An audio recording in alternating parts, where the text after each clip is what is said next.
Bug Out Moto. Hey folks, if you missed a tour of my Bug Out Moto van, click below to watch now or click on the link in the description section. Out here in Yellowstone National Park here in Wyoming, baby.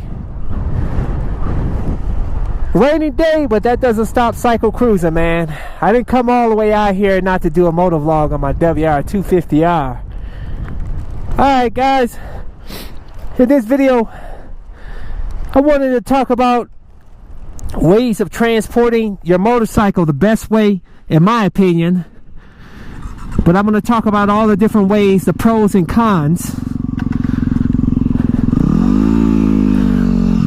Tell you, the elevation is high up here, guys. It's like, I think I'm like close to 9,000 elevation. And my bike has been fine, no problems. But hey guys,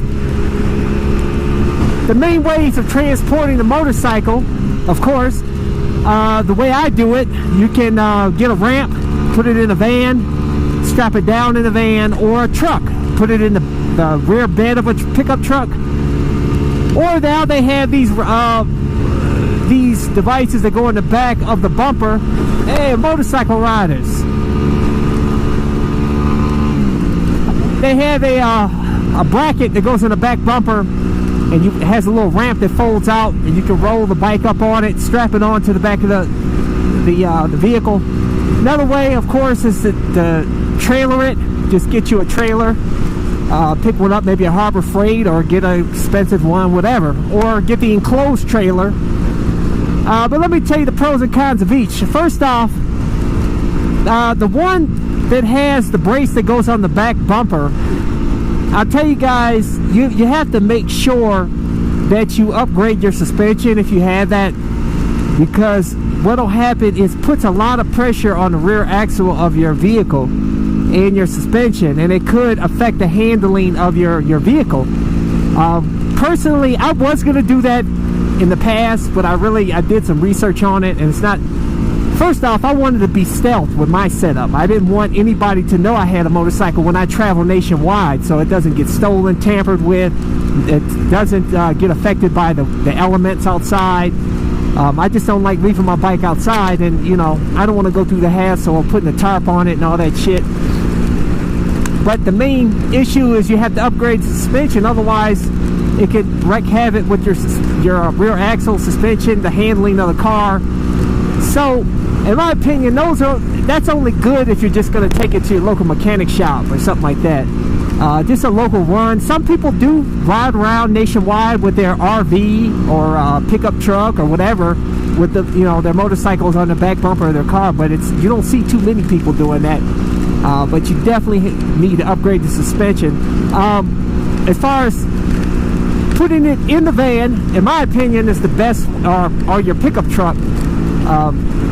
Actually, the van is the best, better than a pickup truck in my opinion, because a van, especially if you remove the passenger seat and you sit it up there where the passenger seat would be, like I did with my bike, and that was the only way that I could set up my my van, which is a camper van that accommodates a motorcycle and allows me to camp out in my motorcycle, my van with the motorcycle. So, but what that does is it puts less stress on the bike, less stress on the vehicle, and because when you put it in the back of a pickup truck, the back of the vehicle usually gets a lot of play, so it can put a lot of stress on the bike, and and you definitely have to make sure you strap it down real good. Either way, you have to make sure you have to strap it down real good, whether it's in the van or the pickup truck. But the toughest part with with the pickup truck and the vans, you have to put the ramp, roll the bike up the ramp, which in my opinion is not that difficult, but it can be, it takes skill, but you can't be a pussy. I know a lot of you guys out there, you're scared and you have trepidation about taking it up the ramp. You're scared it's gonna fall and this and that, and you probably will, because what you fear usually comes to fruition. You gotta take it up that ramp like a boss. With these light bikes, the reason why I love these WR250R, one of the many reasons I love it, is that it's less than 300 pounds. I can walk it right up and walk it down, no problems. My CBR 600RR and 1000RR, I have to power it up because it's over 400 pounds. I just put it in first gear and I feather the throttle up the ramp if need be. But you can't be a pussy with that. You gotta just make sure you're on the right line and throttle up there, not too hard, you know, and not too soft. The hardest part is bringing the bike down because you got to make sure both wheels are straight. Because a lot of times, you know, when I mess up a little bit, it's usually because I have the front wheel turned a little bit and it's going down at an angle.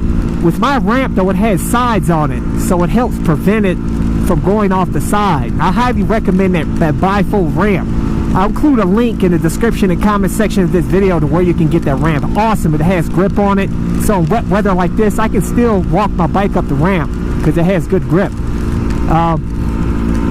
And also, but the more you do it, the better you become at it. And you know, with these bikes, you can drop these these bikes, it's not a big deal, but you have to be very careful with those super sports. You don't want to drop those, man, because you know those fairings are very expensive.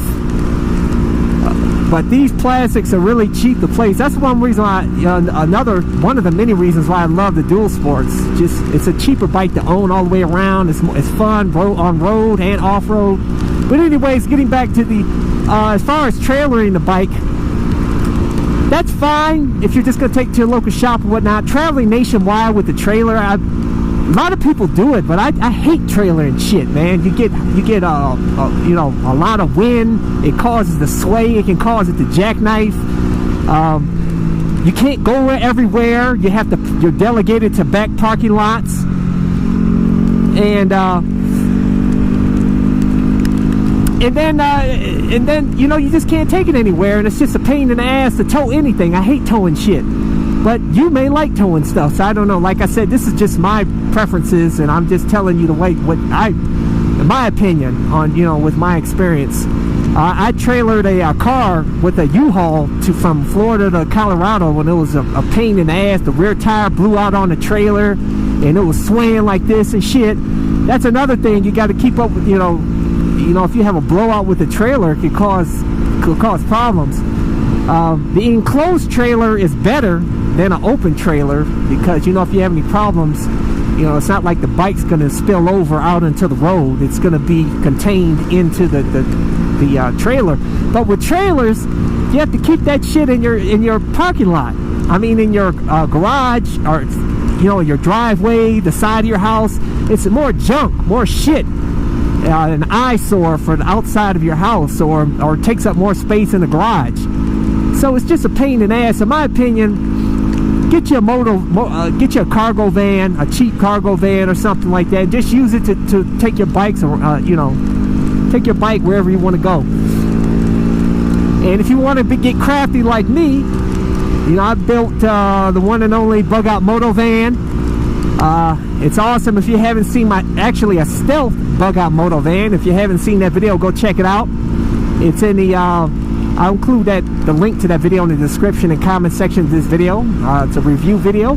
But hey guys, signing off to you from Yellowstone National Park, and I hope I can find my way back to my campsite.